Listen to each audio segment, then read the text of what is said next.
Bueno, buenas tardes a todos y a todas. Gracias por estar nuevamente con nosotros en esta quinta edición de las Jornadas de Genealogía. Perdonen antes que nada el retraso, aunque en el programa está prevista que la presentación y la conferencia que vamos a disfrutar esta tarde empieza a las 1:15 y estamos casi en hora, pero José Antonio me estaba poniendo un poco al día de un pequeño problema, bueno, un problema más que pequeño, grande que hemos tenido, y es que, como suele ocurrir, pues algunas veces las nuevas tecnologías nos juegan malas pasadas, ¿no? Saben que teníamos preparado un canal de internet, puesto que esta tarde conectaríamos directamente con Chile, que era la segunda charla que íbamos a tener, y que además se nos había hecho hincapié en que fuese en el día de hoy, puesto que precisamente mañana comienzan unas jornadas de genealogía, si no me equivoco, también con la persona con la que íbamos a contactar esta tarde, con Mercedes, y lamentablemente no entendemos qué ha pasado, pero el canal que se nos había habilitado de internet para poder hacer esa conexión, pues sencillamente ha desaparecido. No sabemos si se ha quedado en el piso de abajo, en el sótano, pero estamos sin el canal que nos permitía esa conexión y el poder entablar esa videoconferencia y poder disfrutar de Mercedes. Toño ahora les explicará la modificación que vamos a hacer en el programa y procuraremos mañana recuperar el tiempo perdido. Yo, antes de dar por abierta la jornada y de pasarle la palabra a Toño, a José Antonio, saludar a Miguel Ángel Fernández González, decirle que en alguna ocasión ha habido ciertos equívocos, porque yo soy Miguel Ángel Méndez Fernández González, y evidentemente se hubiese aclarado rápidamente, porque si me llega a tocar dar la conferencia a mí, la gente ya hubiese descubierto rápidamente que no era yo el ponente. Y a Sonia, que la tenemos ya aquí, que mañana también disfrutaremos de su charla. Bienvenido a Arona, a Tenerife, espero que disfruten. Estamos teniendo un clima que es poco usual en estas fechas, pero bueno, es lo que hay. Los turistas, y nosotros vivimos del turismo, principalmente los turistas que hayan venido lo estarán agradeciendo porque están disfrutando unos días en la playa excelentes. Bueno, me callo, José Antonio, si no te importa hacer lo pertinente, y yo me paso al otro lado. No te vayas todavía. Bueno. Sal de esa página, por favor, de ahí. Ahora sí, la retomamos. No pasa nada. Vale. Sí, minimízalo, por favor. Y ahora... ¡Uy!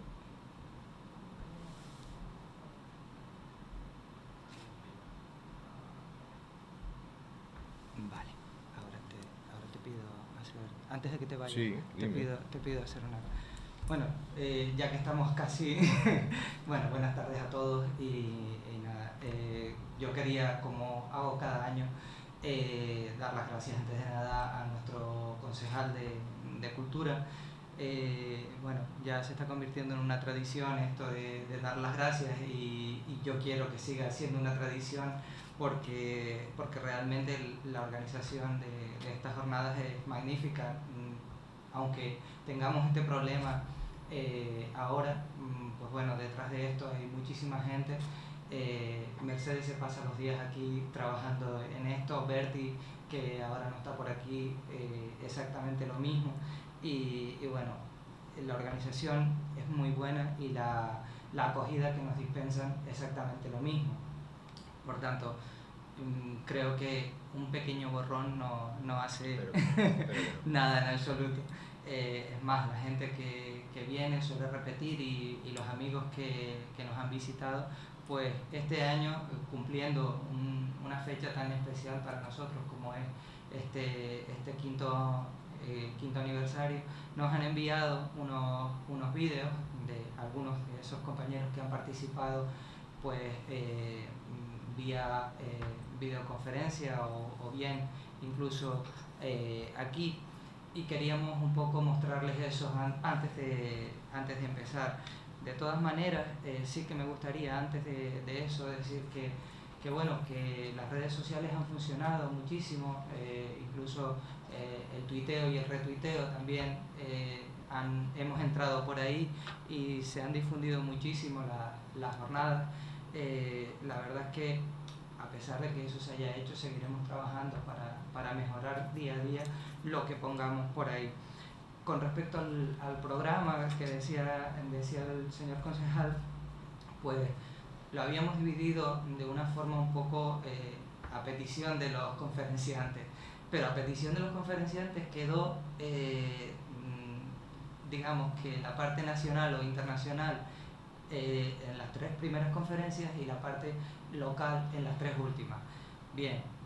debido al problema que nos ha surgido con la red y demás, hemos decidido pasar la conferencia de Mercedes Olivares que teníamos para después a mañana a las 7:30. Será de 7:30 a 8 menos cuarto, una cosa así. Es decir, nuestro programa será a las 5:30 Sonia Mesa con Internet y la revolución de la genealogía. A las 6:30 Febe Fariña, ya explicaremos mañana que por problemas personales Daniel García Pulido no puede estar con nosotros. Y a continuación a las 7:30, 8 menos cuarto un poco, porque es el tiempo que perderemos entre una y otra, conectaremos con Mercedes Olivares para desarrollar esa conferencia. Bueno, sin más, bienvenidos y vamos a disfrutar un momentito antes de que empiece Miguel Ángel de los vídeos. Son esos 3 que tienes por ahí, el primero el que quieres.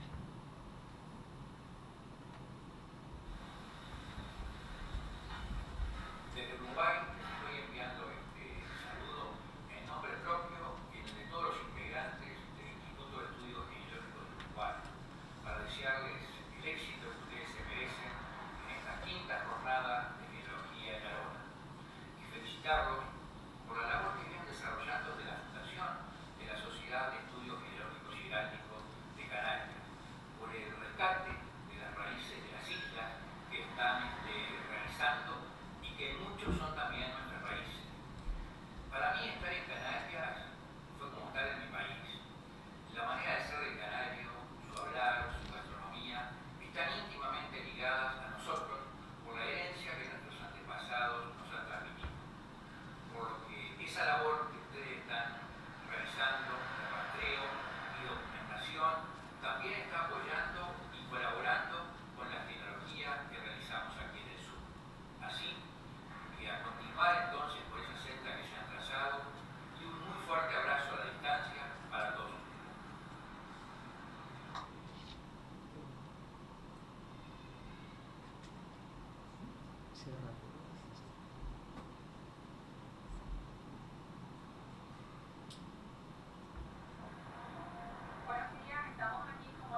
esos son los vídeos de cariño de los amigos más que de los profesionales en este momento, ¿no?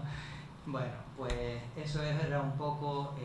el homenaje que también queríamos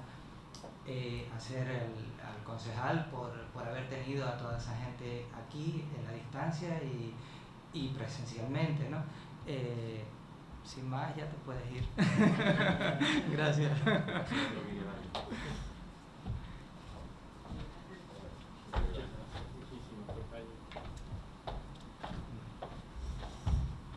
Bueno, yo voy a ir aprovechando para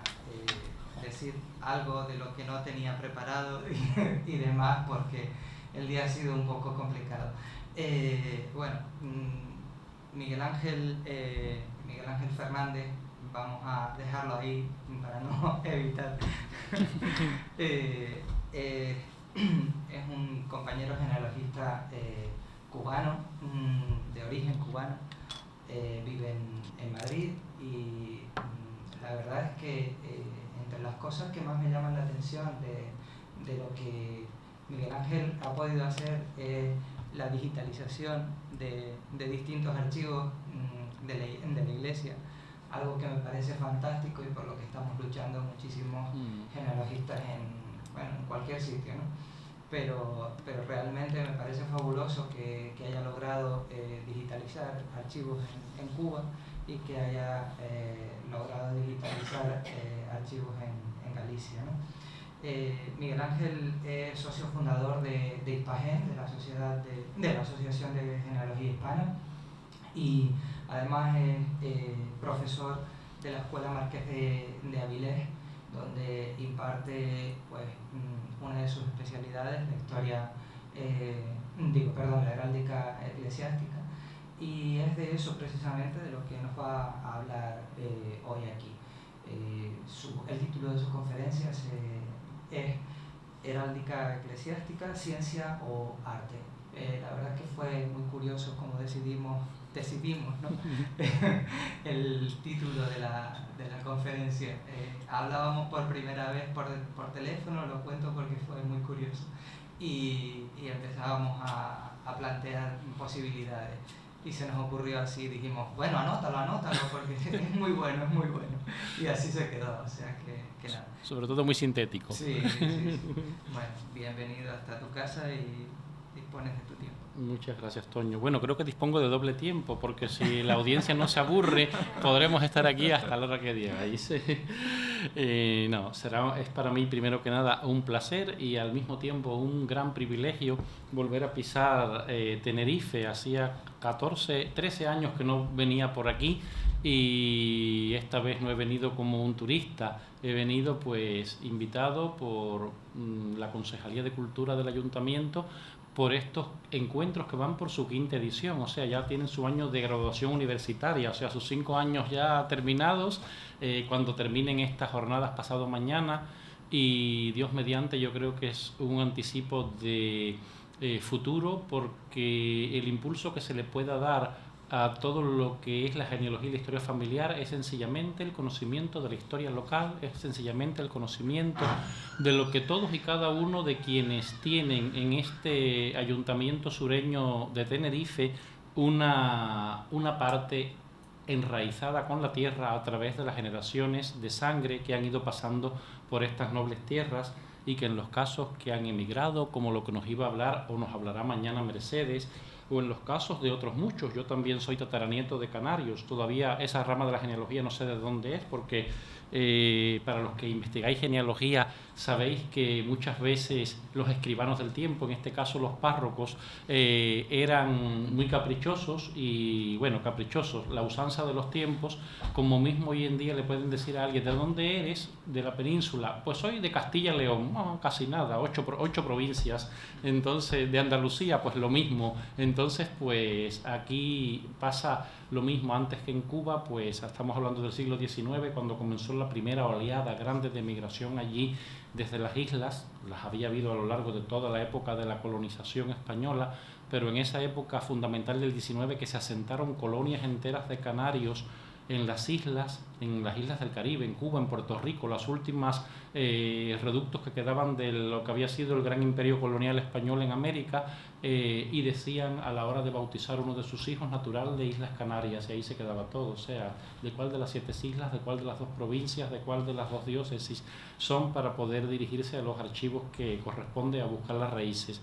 Precisamente enlazo con otra cosa que Doño decía, y se da pie a ello: como los archivos no están digitalizados, pues no hay un índice general de todo para poder decir, pues voy a buscar a Francisco Herrera casado con Francisca Herrera, primos hermanos casados de un mismo pueblo pero que no se sabe de dónde, y ahí están los tatarabuelos míos que dejaron su descendencia en Cuba y que no se sabe de qué lugar de las islas son o eran, hasta que haya una digitalización total de los fondos y se descubra en qué parroquia nacieron hace justo 2 siglos atrás, a principio, en la década de 1820-30, en esta noble tierra canaria. Pero bueno, la genealogía seguro que no se nota que me apasiona, y es el tema al que yo más me he dedicado siempre, porque la genealogía es la que me ha traído a estos mundillos de todas estas ciencias auxiliares de la historia. Pero hoy el tema de mi charla aquí, precisamente por aquello que desdeñamos y aquello que se precisó cuando me dijeron, me invitaron y me sorprendieron para venir aquí, pues está un poco relacionado con mi trayectoria en la Escuela Marqués de Avilés. Yo llevo 10 años desde que me gradué, desde que me diplomé en la Escuela Marqués de Avilés, pero yo venía haciendo genealogía desde mucho antes, y mi genealogía es como para escribir un libro, como el de cualquiera de nosotros, pero es que yo de hecho estoy en España por hacer mi genealogía. Me crucé el mundo al revés, en vez de irme a hacer las Américas me vine a hacer las Europas, y vine traído pues por una parte de las ramas de la ascendencia de mi abuelo gallego, el que me da mi apellido Fernández, de un ayuntamiento, Ortigueira, en La Coruña, y emigrado a Cuba con 7 de sus hermanos, y entonces pues me vine acá, hacía la genealogía yo desde allá de los 7 o 6 hermanos que quedaron en Cuba. Una se había ido a Estados Unidos un siglo atrás, y las 3 hembras que quedaron en la aldea, una de ellas al cuidado de los bisabuelos, y que fue la que después por derecho natural fue la heredera de la familia, porque fue la que quedó al cuidado de todos, y los que habían emigrado, que ninguno excepto uno regresó, cedieron la parte que correspondía de sus legítimas y de todo lo demás a esta tía Constantina, y fueron los herederos que quedaron en la comarca. Yo retomé mi contacto con la península y con España después de muchos años de haciendo genealogía familiar, escribiendo una carta al cura párroco allí en San Julián del Yermo, en Ortigueira, y este señor me respondió, y por esos designios prodigiosos que tiene la genealogía, y como Dios nos pone en la vida uno aquí y otro allá, pero al final todos los cantos ruedan y se encuentran, se sucedió que una prima segunda de acá, nieta de una de esas hermanas de mis abuelos, estaba haciendo la genealogía de las 3 hembras que habían quedado aquí, cuyos hijos emigraron absolutamente todos ya en la emigración de la época del franquismo, la emigración económica de los años 50 y 60, también muchos a América y otros a muchos sitios de Europa. Y ella tenía pues la genealogía que se cruzó en el Atlántico, yo de los 6 hermanos que estaban en Cuba, ella de las 3 que estaban allí, de los cuales yo solamente conocía los nombres por mi difunto padre, que en ese momento me decía lo que había. A mi abuelo gallego no le conocí, murió 10 años antes de yo nacer, y pues sencillamente se cruzaron, y viniendo a España años después, hace ya 18 años que vivo en Madrid, conociendo pues a esta prima segunda, pues saltó la chispa del romance y nos casamos, endogamia moderna.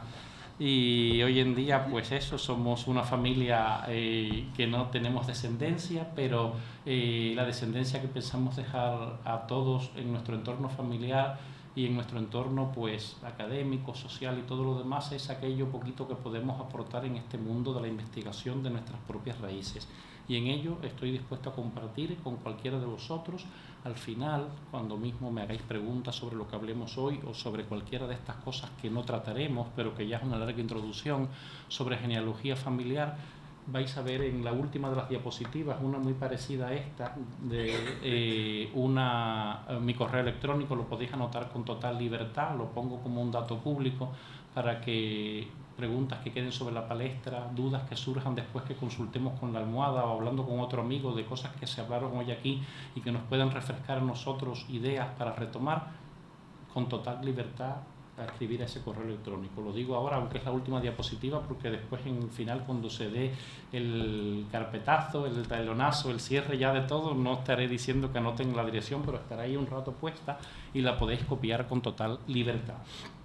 Y bien, el tema que hoy vamos a tratar es un tema pues tan largo como ya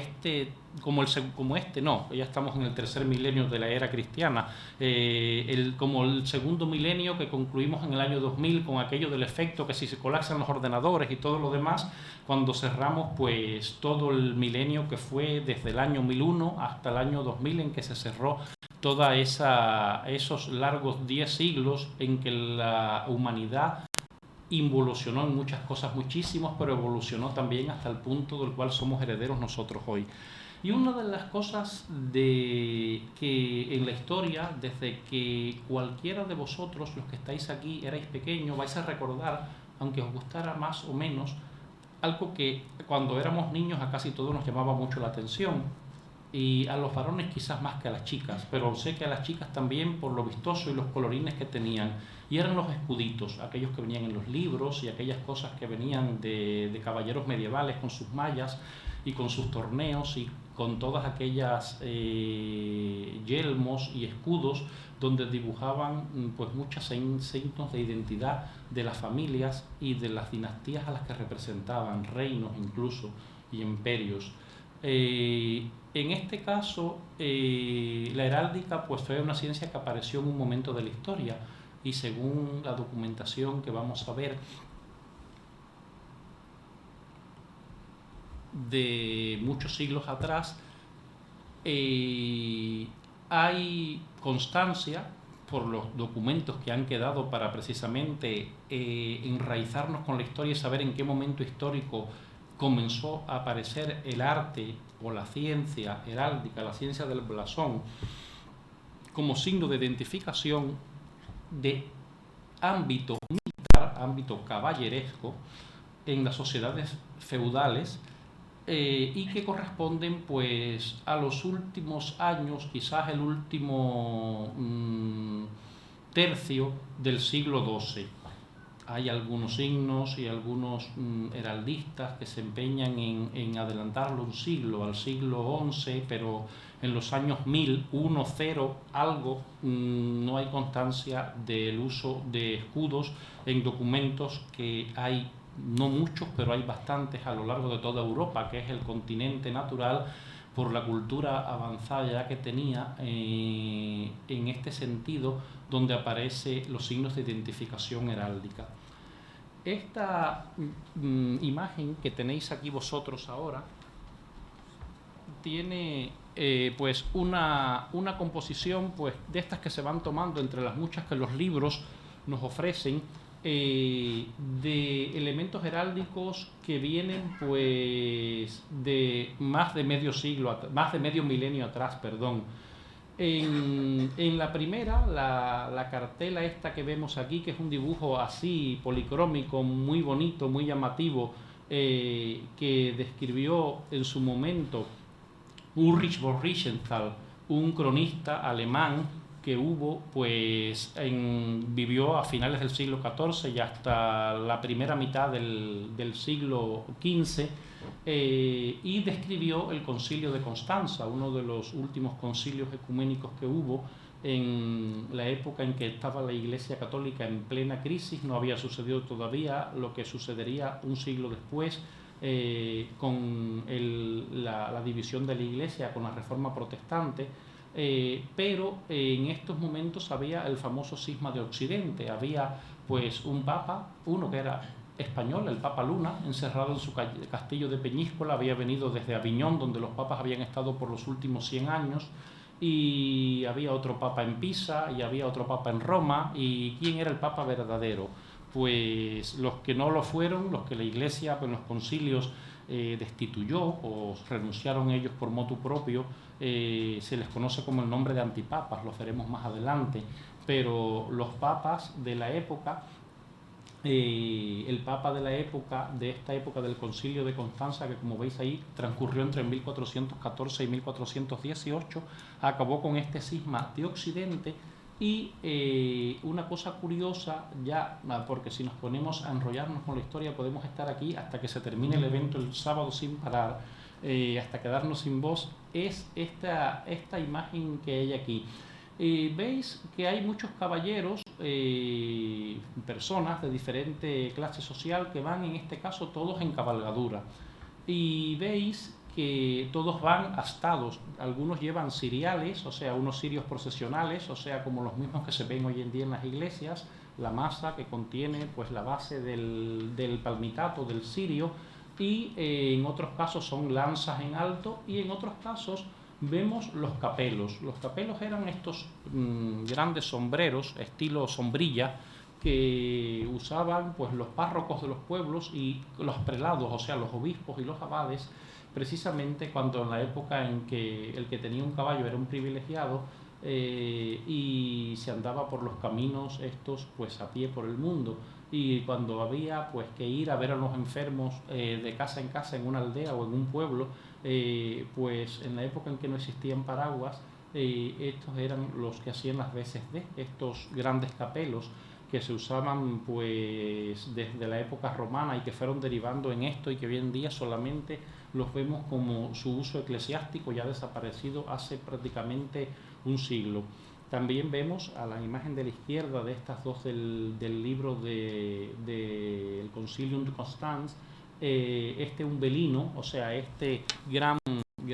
gran sombrilla, que esta era de uso pontificio, o sea, esto es que el Papa es el que viene escoltado bajo esta figura dirigiéndose hacia Constanza, la ciudad de Constanza, en el sur de Alemania, en la frontera con Suiza, para la inauguración de este concilio. Los caballeros o los heraldos, ujieres, que llevan estas astas con los capelos en alza, vais a ver que en sus montaduras hay unos pequeños escudos donde cada uno de ellos, en 2 casos o 3, se ven pues o sea, las labras, el campo de lo que figura en estos escudos, y son la identificación para saber qué persona estaba detrás de ello. Este libro del Concilio de Constanza de Ulrich von Riefenstahl nos lleva pues de lleno a una sociedad en la que, bueno, sí, se escribía en los monasterios, se escribía entre los escribientes que eran pues dentro de los burgueses de las ciudades, como las personas que destacaban en el sentido de anticiparse a las notarías modernas y todas estas cuestiones, pero que hubiese una crónica completa de decir todos los obispos del mundo que vinieron a la ciudad de Constanza, las armas que lo identificaban y todo lo demás en el año 1414, o sea, pues estamos hablando de 200 años y poco más después, desde que hay nociones y pruebas documentadas de la existencia de las armas, de los armoriales, de los blasones en el estado eclesiástico, pues sencillamente es un documento de gran valor para esa época, para decirnos la identificación, pues precisamente por las raíces familiares de las grandes familias de las que provenían muchos de estos prelados, y pues sencillamente para mostrarnos una crónica social de una época de hace 600 años.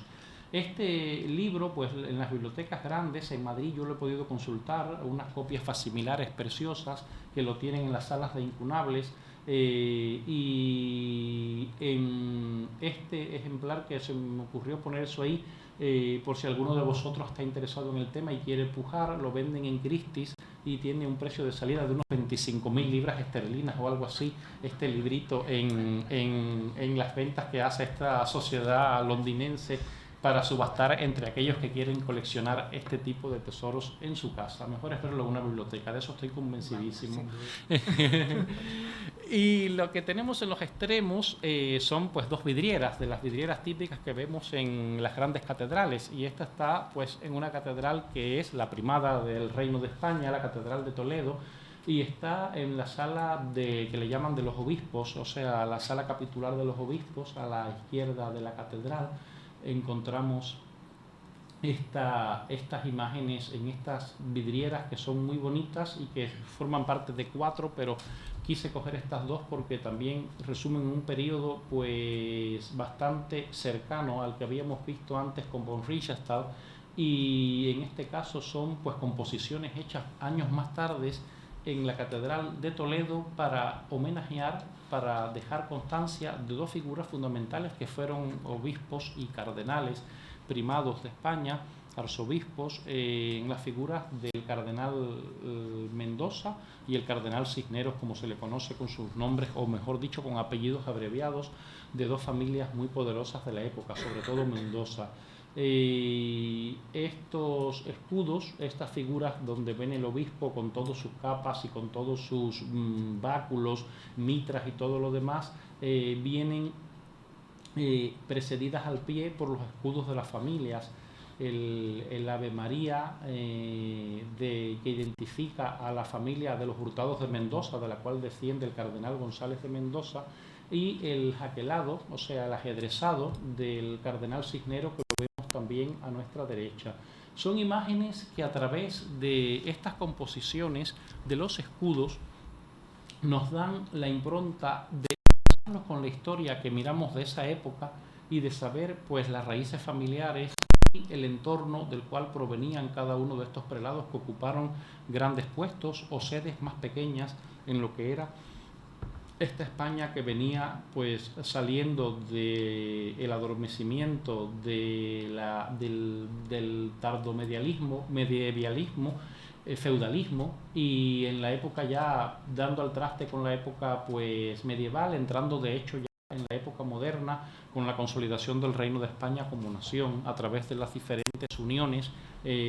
por convenios y por contratos matrimoniales entre los diferentes reinos que componían lo que había en la península. Esto pues es un signo identificativo y es un signo, pues les voy a adelantar algo para el examen final de arte, por supuesto. Vemos que esto es arte y no tiene otra noción como no sea el identificarnos a través de lo que vemos, la representación de quién está detrás de ello y en qué época vivió y en qué contextos históricos se movieron estas personas. Aquí nos vamos a salir de España, pero nos vamos todavía también ya un siglo más tarde, bueno, en la época ya de los cardenales Mendoza y de Cisneros, es casi contemporáneo en el caso de Cisneros, con este otro hecho que estamos viendo en esta representación. La primera parte, vamos a ir 3 composiciones, la primera representa, bueno, es una procesión pues totalmente litúrgica o una procesión de Estado en este caso, que vosotros hoy en día no tenemos, bueno, tenemos hoy en día posibilidades de ver por internet cualquier tipo de canal, pero en España, a no ser algún inglés que viva aquí en las islas, no tiene un canal para ver los canales británicos en vivo, en directo. Pero sí vemos todos los años, porque lo ponen en la televisión, a la jefa del Estado británico inaugurando el año parlamentario. Vemos a la reina con todos los atuendos, con la cola de 7 metros del traje de armiño, con su cetro en la mano, con el báculo en la otra, inaugurando el año parlamentario. Pues esto que estamos viendo en este rollo es lo mismo que hizo su ancestro Enrique VIII y que dibujó este cronista de la época el 4 de febrero de 1512, o sea, hace 502 años. Que este documento se conserva y está muy bien allí en la cámara, en la biblioteca del Parlamento británico, y es un signo totalmente identificativo y que nos sirve en estas ciencias auxiliares de la historia, que precisamente es lo que queremos ir cuando vamos a las raíces personales que identifican cada uno de estos DNI pictóricos, pictográficos y coloreados que eran y que siguen siendo los escudos como signos de identificación a cada una de las personas que componen este cuadro, pues plasmado perfectamente y plásticamente por este artista en aquella época tan anterior, cuando todavía Inglaterra no había sufrido su reforma protestante, o sea, estaban saliendo de una misa católica en la abadía de Westminster, cuando era una abadía monacal, y yendo al Parlamento, que está justo como hoy detrás de la abadía. Es la inauguración del año parlamentario y es una procesión de Estado en la cual vemos a todos y cada uno de los pares del reino, a cada uno de los lores que componían ese Parlamento británico, el más antiguo del mundo en cuanto a parlamento que funcione con continuidad tal como lo conocemos hoy en día. Los que van delante en esta primera composición, en el centro está el rey y después están los lores terrenales, o sea, los condes, marqueses y duques, pero le llamaban los earls, o sea, los condes, la clase condal, que eran los lores, los terratenientes ingleses, cada uno con su escudo y con la identificación en la cartelilla que veis encima diciendo quién es su nombre y el título de la propiedad que tenía, conde de, duque de, marqués de. Y los que están a la izquierda, que en este caso vemos 7, es pues precisamente los lores espirituales, lo que se conoce pues en el Parlamento como los obispos, que eran una parte integrante del Parlamento por la parte espiritual que les tocaba a ellos, pero como señores también terrenales que eran de sus diócesis, y ahí están las identificaciones de cada una de ellas. Las vamos a ver de una manera mucho más ampliada esta primera sección en este cuadro que viene ahora y que nos conduce también a esta parte de la historia europea de medio milenio atrás. Aquí vemos ampliado lo que veíamos antes de la manera de la composición en la que está sacada esto. Tiene la huella esa en el medio porque es la portada de un librito que tengo en inglés de heráldica eclesiástica, y esta imagen no la conseguí localizar en internet. Seguro que hurgando más y dedicando más tiempo se consigue, pero ya sabéis que a veces nos juega malas pasadas, como ha pasado hoy con nuestra amiga Mercedes al otro lado del charco. Seguramente, como decía antes Miguel Ángel, ¿dónde se ha quedado la conexión? Como la Atlántida, hundida por algún lugar por ahí, habrá que buscarla y rescatarla. Aquí vemos la identificación de cada uno. Esto pues lo fui sacando de lo que dicen las imágenes de arriba, viendo el documento en original y viendo las cartelas que tiene, y sobre todo viendo la herencia que tienen las diócesis inglesas. Y aquí hago una salvedad porque, como digo, la historia está compuesta de muchos paréntesis. Yo soy químico y me dedico al mundo científico, y entonces, claro, pues cuando tienes que escribir una ecuación, una fórmula, tienes que usar todos estos signos algebraicos, pero en la historia no se queda detrás en este sentido. ¿Por qué? Porque hay que estar haciendo paréntesis constantes para ir acotando aquellas cosas globales de las que estamos tratando, para ir dándole el sentido de perfilarlo, de hilvanarlo con el sentido global de lo que estamos tratando, para que podamos comprender el alcance que tiene hasta nuestros días de hoy. Pues en esto que viene más que masticado, y es que lo tengo así ya hecho de algunos años atrás, para cuando las clases del curso de la Escuela Marquesa Virés, de la parte que doy de apoyo a la heráldica gentilicia o la militar con la heráldica eclesiástica, pues hablo con los pupilos, con los chavales, con los interesados que vienen a las clases de este tema. En el Reino de Inglaterra, en la época de este rollo de la procesión, como se llama, era todavía la Inglaterra católica, o sea que los obispos que vienen ahí eran los obispos de las sedes que tenían pues nombrados por el Papa, con el acuerdo, contubernio del monarca local, pero que estaban en total comunión con Roma, y eran pues obispos nombrados directamente por la sede romana y petrina. ¿Qué sucedió? Después de la Reforma Protestante, que ocurrió 15 años después de esta fecha aproximadamente, 20 años después fue la ruptura total de Enrique VIII con Roma, pasaron a ser los obispos, lejos de lo que eran como funcionarios eclesiales, pero nombrados por el Papa, y dependiendo del Vaticano, como dependen los obispados en el mundo entero, a ser funcionarios del reino. El obispo, la gran ruptura de Enrique VIII con Inglaterra era que no quería competencias de fuera del reino, y él nombraba a los obispos directamente, y lo que hizo fue, pues le cortó la cabeza a los que no quisieron guardarle fidelidad, y a los demás pues les hizo jurar un tratamiento de fidelidad al rey por encima del Papa, y el Papa después poco a poco lo fueron desplazando hasta que hubo la ruptura total con Roma. Pero ¿qué sucedió? Lejos de lo que pasó con el luteranismo en Alemania, donde había comenzado toda esta revolución de los cambios que dieron al traste con la división del cisma grandísimo de Occidente posterior, que es el que conocemos hoy como la Reforma. En Alemania se abolieron las clases episcopales, o sea, la iglesia pasó a ser una iglesia de corte luteranista, o sea, una iglesia presbiterianista, donde solamente tienen el presbítero, el pastor, que es como el líder local y no hay nadie por encima de él, y cada comunidad es independiente entre sí, y lo que hacen es como federarse, lo que conocemos hoy a nivel político como federaciones o congregaciones de ciertas cosas que tienen rasgos en común. En Inglaterra no pasó así, pasó como en Escandinavia, donde se mantuvo el régimen episcopal, o sea, 2 obispos y con ellos presbíteros y diáconos a cargo. Y en Inglaterra se mantuvo absolutamente todo el andamiaje que había de la época católica en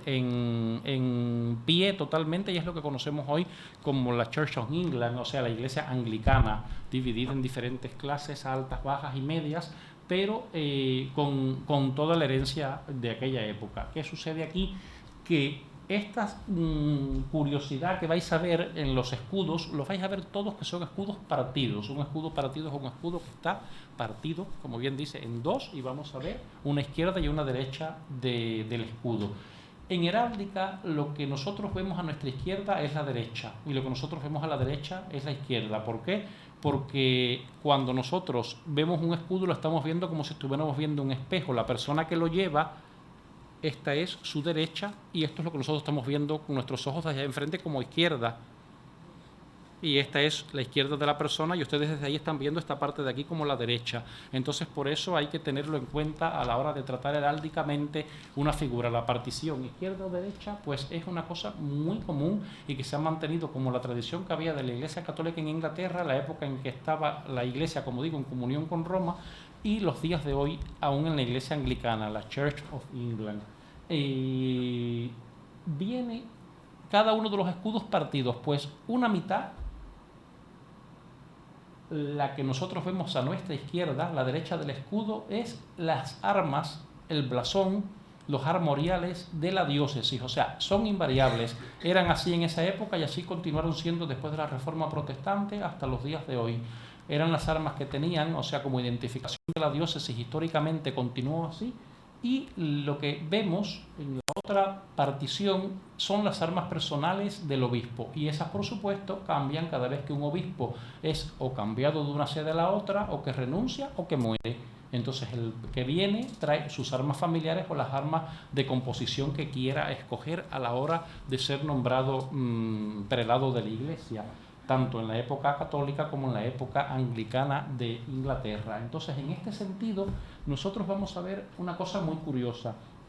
lo que está señalado aquí en amarillo. Los obispos que aparecen en esta procesión, que son estos 7 que vemos y el octavo del cual yo puse el escudito que se le ve solamente una esquina y lo dibujé en el exterior, que es el que venía a continuación y que no lo coge esta parte de la pintura que reproducía la portada del libro de donde lo he digitalizado. Una cosa curiosa es que los obispos en Inglaterra siguen siendo funcionarios del reino, y por lo tanto son pues parlamentarios pagados por el Estado, entonces están representando a las diócesis. Ha habido reformas y adaptaciones de la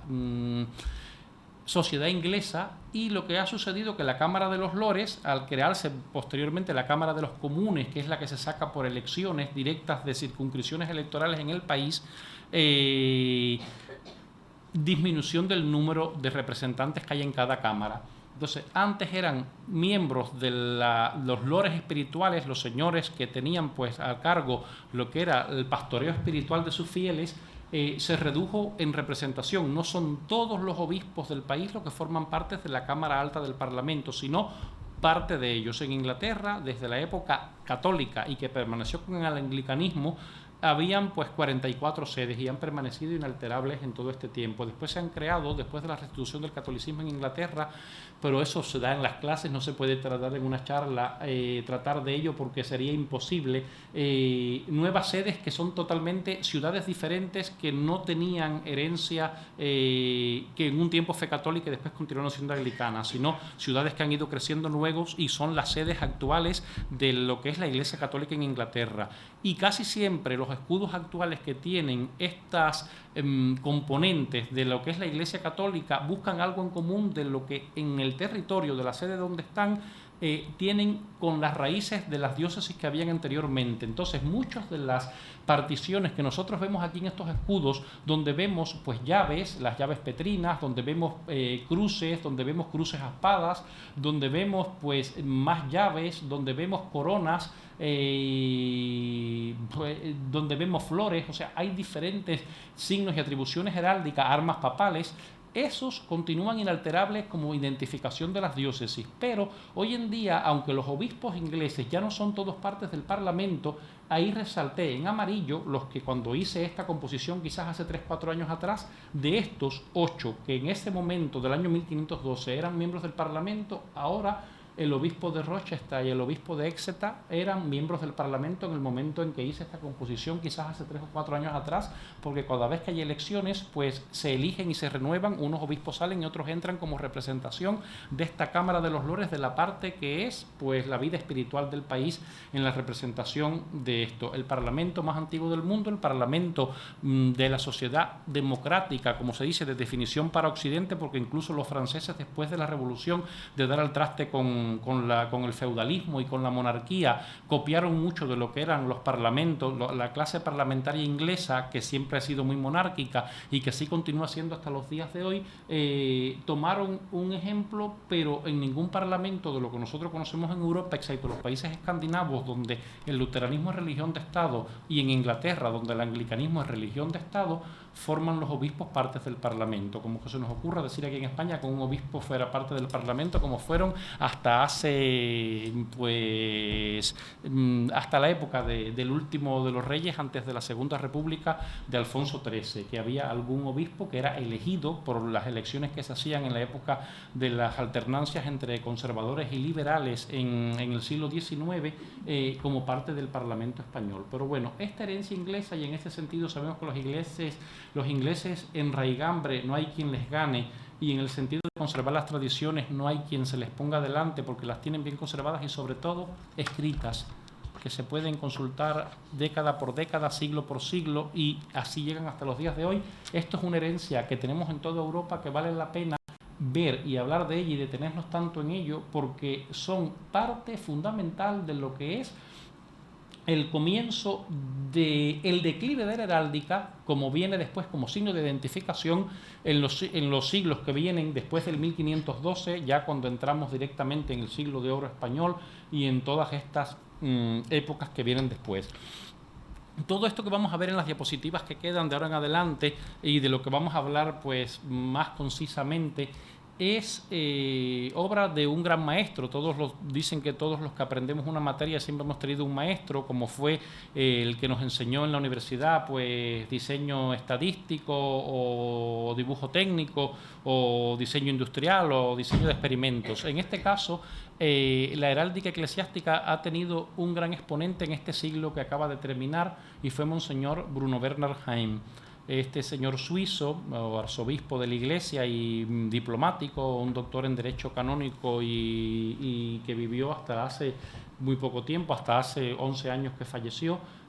fue uno de los heraldistas más destacados del siglo XX, y estas imágenes están tomadas de arriba de uno de sus libros, editado en Inglaterra en el año 78, y la de abajo con Juan Pablo II, el último de los papas a los que le diseñó su escudo. Él era el heraldista papal, el heraldista de la mayor parte de los obispos que nombraba el Papa en el mundo recurrían, si no tenían un heraldista en sus países, recurrían a este señor que era nuncio apostólico y no vivía en el Vaticano, estaba destinado pues en algún otro país, en Egipto, en Finlandia, en Inglaterra, donde estuvo muchos años, y los últimos años de su vida ya en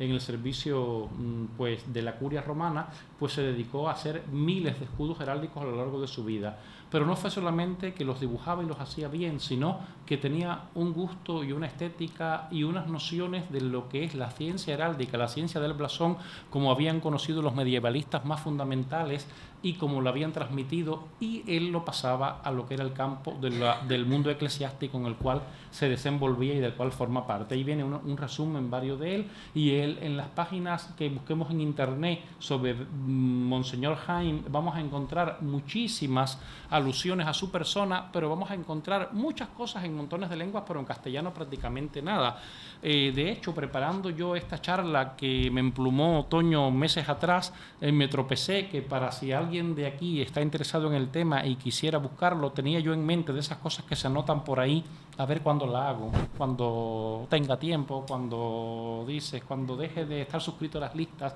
y me ponga, dije, si hay páginas de Monseñor Jaime en Wikipedia, lo que todo el mundo va a buscar hoy en día, en noruego, en danés, claro, los países donde fue nuncio apostólico y donde tuvo mucha trayectoria allí con la nobleza y con la sociedad en general, Inglaterra un montón, en Francia, la lengua por excelencia diplomática del mundo y de la Iglesia hasta hace muy pocos años atrás, en italiano, en latín, en holandés, y no había nada de Monseñor Jaime escrito en castellano. Pues esta semana atrás me puse y hice una cosa que es un pequeño bosquejo, pero algo en castellano, para que si se quiere hablar de algo de la herencia que dejó este señor, pues que en castellano también se sepa y no haya que recurrir a otro idioma. Entonces ya hay una página que dice Monseñor o Bruno Bernard Jaime en castellano para saber quién era y qué obras hizo, y ya después iremos enlazando con escudos y con cosas de él que hay. Aquí os he traído cosas muy curiosas que están sacadas pues de sus libros, que están publicados también en varios idiomas. Él publicó su primer libro, que fue como parte prácticamente de su tesina cuando estaba estudiando en la Academia Eclesiástica en Basilea, en su natal Suiza, y era acerca del uso de las armas y la identificación. Armas, recordad, es sinónimo de escudo, las armas identificativas, el escudo que protege y que al mismo tiempo identifica para quien mira desde el otro lado, y él, pues que diseñó muchas de ellas, hizo las de los últimos dos papas, no porque ya no estaba vivo, pero los papas que conocimos todos vosotros en vuestra niñez, yo cuando nací que estaba Pablo VI, y el efímero pontificado del Papa de la Sonrisa de Juan Pablo I, y el largo pontificado de Juan Pablo II hasta este mismo siglo y milenio, pues todas estas armas fueron compuestas por él. Y es el escudo, o sea, ahí lo veis, como lo tiene él en sus libros, las cartelas originales de la fecha en que fueron elegidos papas, el mismo día del cónclave, cuando se botó el humo blanco por las chimeneas de la Capilla Sixtina, y en esa misma fecha, en cada uno de esos años, año 58, en octubre, la elección de San Juan XXIII, después de Pablo VI en el año 63, la de Juan Pablo I y Juan Pablo II en el mismo año 78. Juan Pablo I, como sabéis, con un efímero pontificado de 33 días, y Juan Pablo II con un largo pontificado de 28 años, 27 años. Y entonces, bueno, pues sencillamente aquí son todas las armas con diferentes variantes, con los usos, costumbres y tradiciones familiares y todo lo demás de cada uno de estas identificaciones.